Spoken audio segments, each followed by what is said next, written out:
Numbers chapter 11. Nagreklamo ang mga tao. Isang araw, nagreklamo kay Lord ang mga tao dahil sa mahirap nilang sitwasyon. Narinig ito ni Lord at nagalit siya ng sobra. Sumiklab ang apoy galing kay Lord at sinunog ang gilid ng camp nila. Pero nagmakaawa sila kay Moses. Kaya nagpray si Moses kay Lord at unti-unting namatay ang apoy. Kaya tinawag na Tabera ang lugar na yon kasi sumiklab doon ang apoy ni Lord laban sa kanila. Inreklamo ng mga tao ang pagkain. Isang araw, inreklamo naman ng mga dayuhang sumama sa kanila ang pagkain. Tapos, nakisali na rin ang mga Israelites sa pagreklamo. Sana man lang may karne tayong makain. Naalala nyo ba yung isdang kinakain natin sa Egypt? Libre yun. Meron pang pepino, mga pakwan, mga gulay, pati mga bawang at sibuyas. Di gaya ngayon. Hinang-hina na tayo kasi puro na lang mana ang kinakain natin. Ang mana ay para mga butil sa liit at ang kulay nito ay medyo dilaw. Pinupulot ito ng mga tao at iniipon. Pagkatapos, gigilingin ito o kaya naman didikdikin saka pakukuluan para gawing tinapay. Ang lasa nito ay parang tinapay na niluto na may oil. Pag bumababa ang hamog sa gabi, kasabay nitong bumababa ang mana sa camp. Narinig ni Moses ang pagrereklamo ng lahat ng mga angkan, bawat isang nasa harapan ng kanilang tent at umaangal. Sobrang nagalit si Lord habang si Moses naman ay inis na inis sa kanila. Sinabi ni Moses kay Lord, "Bakit niyo naman po ako masyadong pinapahirapan? Hindi ka ba naawa sa akin? Bakit kailangan ako lang ang pumasan sa problema ng mga taong ito? Ako ba ang nagbuntis at nagluwal sa kanila? Bakit ngayon gusto mong alagaan ko sila na parang baby hanggang makarating sa lupang pinangako mo sa mga ancestors nila? Saan ako kukuha ng karne para sa mga taong ito? Sa akin sila nagrereklamo. Bigyan ko daw sila ng karne. Hindi ko kayang mag-isa ang mga problema ng mga taong ito. Sobrang bigat nito para sa akin. Ganyan rin lang ang trato mo sa akin, parang awa mo na. Huwag mo na akong pahirapan. Patayin niyo na lang po ako ngayon." Kaya sinabi ni Lord kay Moses, "Kumuha ka ng 70 leaders sa Israel. Siguraduhin mo na nirirespeto at pinakikinggan sila ng mga tao. Dalhin mo sila sa banal na tent at isama mo sila sa pagharap sa akin. Bababa ako doon at kakausapin ko kayo doon. Bibigyan ko sila ng kaparehong espiritu na binigay ko sa iyo. Kasama mo silang magpapasan ng problema ng mga tao para di ka na mag-isa. Sige, sabihin mo na sa mga tao, linisin nyo ang mga sarili nyo kasi bukas kakain kayo ng karne." Narinig ni Lord yung reklamo nyo na sana may karneng makain at mas okay pa sa Egypt. Kaya bibigyan kayo ni Lord na makakain na karne. Kakainin nyo ito ng hindi lang 1, 2, 5 o 10 o 20 araw. Kundi 1 buwan nyo itong magiging pagkain hanggang isukan nyo na ang mga ito at ilabas sa inyong mga ilong dahil nireject nyo si Lord na kasama nyo at nagreklamo pa kayo. Bakit kasi tayo umalis ng Egypt? Pero sumagot si Moses, 600,000 lahat ng kasama ko sa paglalakbay. Tapos sasabihin mong bibigyan mo sila ng karne na kakainin nila ng 1 buwan? Hindi kasya ang mga alagang hayop para sa kanila. Ganun ba karami ang mahuhuling isda para sa kanila? Sinagot ni Lord si Moses, "May limit ba ang kapangyarihan ko? Makikita mo ngayon kung totoo o hindi ang sinasabi ko." Kaya lumabas si Moses at sinabi sa mga tao ang mga sinabi ni Lord. Pagkatapos, ginather niya ang 70 leaders mula sa mga angkan at pinaharap sila sa paligid ng banal na tent. Saka bumaba si Lord habang nasa ulap at kinausap si Moses. Binigyan niya yung 70 leaders ng parehong espiritu na binigay niya kay Moses. After silang mabigyan ng espiritu, nag-prophesy sila. Pero minsan lang ito nangyari. Kaso, may dalawang lalaki na naiwan sa camp. Ang mga ito ay sina Eldad at Medad. Nabigyan din sila ng espiritu. Kasama sila sa mga napili pero hindi sila nakapunta sa banal na tent, kaya sa camp sila nag-prophesy. Isang kabataang lalaki ang nagsabi kay Moses, "Nagpa-prophesy po sa camp sina Eldad at Medad." Tapos kinausap si Moses ng assistant niyang si Joshua na anak ni Nun, na isa rin sa mga pinili niyang leader. Sabi niya kay Moses, "Sir, pigilan mo po sila." Pero sinabi sa kanya ni Moses, "Nag-worry ka ba para sa akin? Mas okay pa nga na maging propeta ang buong bayan ni Lord. Tapos lahat sila bibigyan ni Lord ng espiritu niya." After nito, bumalik na sa camp sina Moses at ang mga leaders ng Israel. Nagpadala si Lord ng mga pugo. Tapos, mula kay Lord, umihip ang hangin na tangay ang mga pugo mula sa dagat at nagsilaglagan sa tabi ng camp. Sobrang lawak ng lugar na napuno ng mga pugo. Nagpatong-patong pa nga ang mga ito at umabot ng 18 inches ang taas. So, walang ibang ginawa ang mga tao kundi manghuli ng mga pugo buong araw at hanggang kinabukasan. Wala ni isa sa kanila ang nakakuha na mas mababa sa 10 malalaking basket. Kanya-kanyang pagbibilad ang mga ginawa nila sa buong paligid ng camp.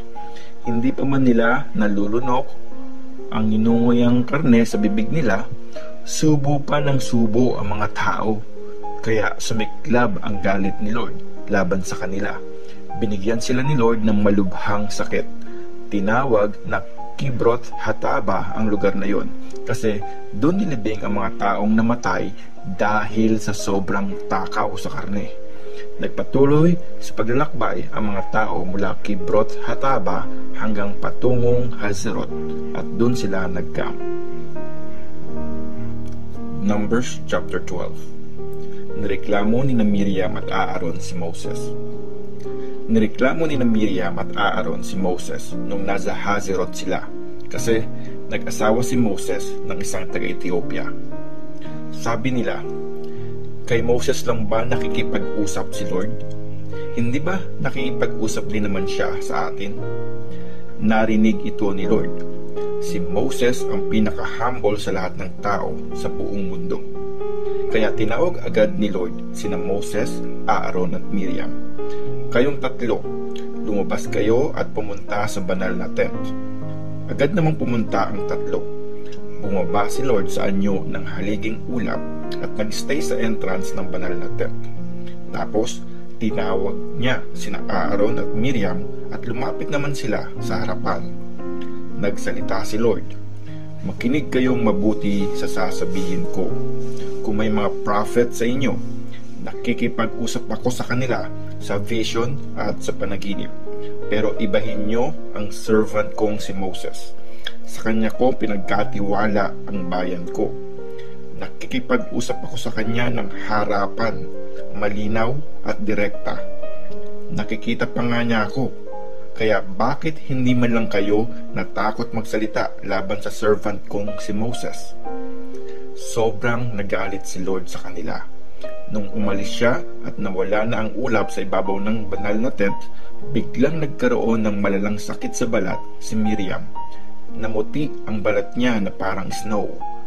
Nung nakita ni Aaron ang balat ni Miriam, sinabi ni Aaron kay Moses, "Sir, please wag mo kaming parusahan sa kasalanan namin. Hindi kami nag-iisip. Wag mo po siyang gawing parang naagnas na baby pagkapanganak pa lang sa kanya ng nanay niya." Sumigaw at nagpray si Moses kay Lord, "O Diyos ko, parang awa mo na. Pagalingin mo siya." Pero sumagot si Lord, "Kung dinuruan siya ng tatay niya sa mukha, di ba hindi siya makakaharap sa mga tao ng ilang araw? Hayaan niyo siya sa labas ng camp ng 7 araw. Tapos nun, pwede na siyang pabalikin." Kaya pinalabas si Miriam mula sa camp ng 7 araw. Hindi nagpatuloy sa paglalakbay ang mga tao hanggang hindi siya nakakabalik. Na makabalik na siya, Naglakbay sila mula sa Hazeroth hanggang sa desert ng Paran. Numbers chapter 13. Ang report ng mga spy. Inutusan ni Lord si Moses, magpapunta ka ng mga spy sa lupain ng Kanaan na ibibigay ko sa mga Israelites. Pumili ka ng isang leader kada tribe. Sumunod si Moses sa utos ni Lord at mula sa desert ng Paran, pinapunta niya ang mga napiling leaders sa lupain ng Kanaan. Lahat sila ay mga leaders ng Israelites. Sa tribe ng Ruben, si Shamua, anak ni Zakur. Sa tribe ng Simeon, si Shaphat, anak ni Hori. Sa tribe ng Judah, si Caleb, anak ni Jepune. Sa tribe ng Issachar, si Igal, anak ni Joseph. Sa tribe ng Ephraim, si Hosea, anak ni Nun. Sa tribe ng Benjamin, si Palti, anak ni Rapu. Sa tribe ng Zebulun, si Gadiel, anak ni Sodi. Sa tribe ng Manase ni anak ni Joseph, si Gadi, anak ni Susi. Sa tribe ni Dan, si Amiel, anak ni Gemali. Sa tribe ng Asher, si Setur, anak ni Michael. Sa tribe ng Naphtali, si Nabi, anak ni Bopshi. At sa tribe ng Gad, si Giwel, anak ni Maki. Ito ang mga pangalan ng mga pinapunta ni Moses para mag-spy sa lupain. Pinalitan ni Moses ang pangalan ni Hosea na anak ni Nun. Joshua na ang tinawag niya sa kanya. Pinapunta sila ni Moses para mag-spy sa lupain ng Kanaan at sinabihan sila, pumunta kayo doon sa Negev at doon sa mabundok na bayan. Alamin nyo kung anong meron sa lupain yon, kung ang mga nakatira doon ay malalakas o mahihina, o kaya naman kung marami sila o konti. I-check nyo rin kung maganda ang lupain tinitirhan nila at kung ang mga bayan nila ay may mga pader o wala. I-check nyo rin kung mataba yung lupa o hindi, kung may maraming puno o wala. Tatagan nyo ang loob nyo. Siguraduhin nyong mag-uwi kayo ng prutas galing sa lupain. Nagsisimula ng mahinog ang mga ubas nung time na yon. Kaya pumunta sila sa lupain sa north at nag-spy mula sa desert ng Zin hanggang sa Rehob, malapit sa Hamath Pass sa north. Pumunta sila sa Negev at nakarating sa Hebron at nakita nila doon ang mga lahi ni Anak. Nandun din ang angkan ni Ahiman, Sheshai at Talmai. Mas una pang naging bayan ng 7 taon ng Hebron kesa sa Zoan ng Egypt.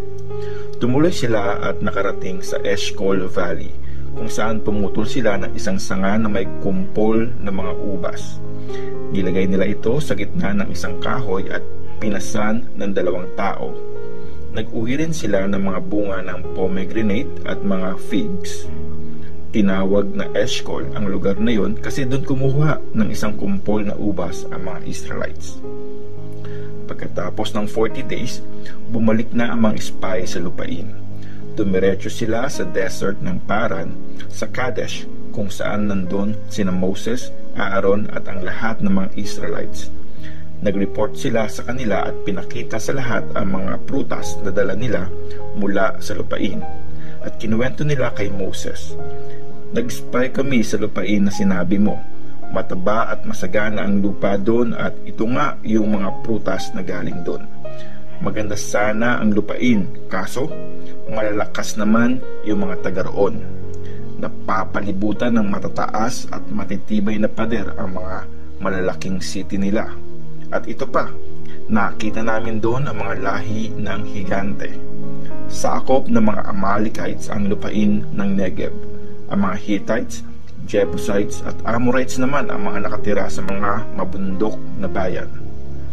Tapos ang mga Canaanites ang mga nakatira malapit sa dagat at sa may Jordan. Pinatigil ni Caleb sa pagsasalita ang mga taong nasa harapan ni Moses. Sinabi niya, lumusob na tayo ngayon at sakupin yun kasi kayang-kaya naman natin silang talunin. Pero umangal ang mga kasama niyang nag-spy.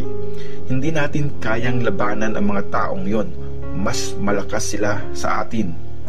Nag-report sila sa mga Israelites ng hindi maganda tungkol sa lupain. Sabi nila, mamamatay sa gutom ang mga taong titira doon sa lupaing pinuntahan namin para mag-spy. Tapos ang mga nakatira pa doon ay mga higante. Nakita namin doon ang mga lahi ni Anak. Ang mga Anakites ay galing sa mga Nephilim, at kung itatabi tayo sa kanila, para lang tayo mga tipaklong, at ganun nga siguro ang tingin nila sa atin.